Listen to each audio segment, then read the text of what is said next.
bez žehrej zády, tak mnohí chlapi si nevedia predstaviť sobotu alebo nedeľu bez fotbalu. A dvaja takí priaznivci z tohto regiónu okolo Žiliny sa naozaj stretli a jeden hovorí tomu druhému: Ty počúval ma, Paro!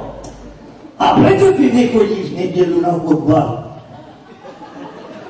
Vieš, ako tam býva dobre. Vieš, aká tam býva nálada, aká tam býva atmosféra. Tam býva tak dobre, tam ma popárajú. Čo iné by tam popárajú.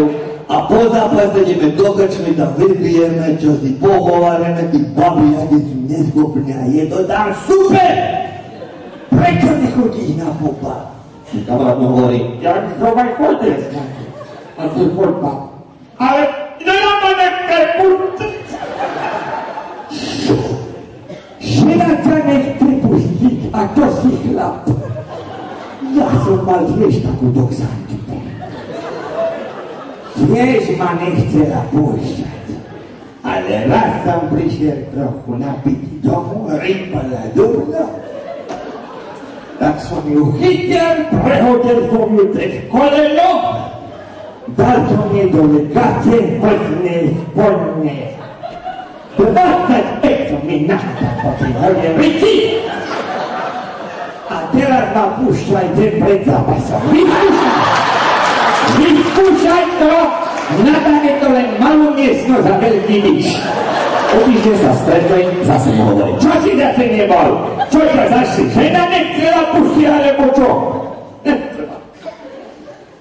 Tak som ju chytil, ako si mi povedal, prehodil som ju cez koleno ľave. Dal som ju do gaci, troje gaci mala, lebo sa opravilo. Hlavou som mu otočil svine, rytmu kremene, dívam sa tam zozadu na ňu a hovorím si, však aj doma môže byť dobre.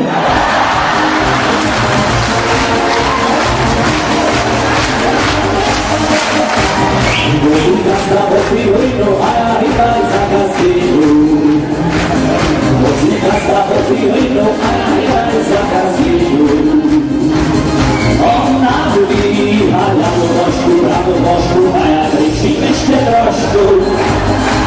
Ona wybiła lamu bożku, a ja rycimy jeszcze troszkę. Na co sobie zapłacisz, ty ma ani nie zobaczysz razem. Na co sobie zapłacisz, ty ma ani nie zobaczysz. Ani lecze, ani rano, a ty si Cristiano. Ani lecze, ani rano, a ty si Cristiano.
Nie zamówił drzwi, łaska ci minie ci, łaska ci minie ci, twoje smutne oczy.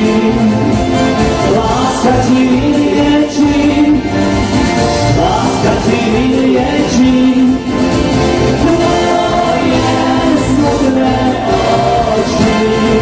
Hej, hop!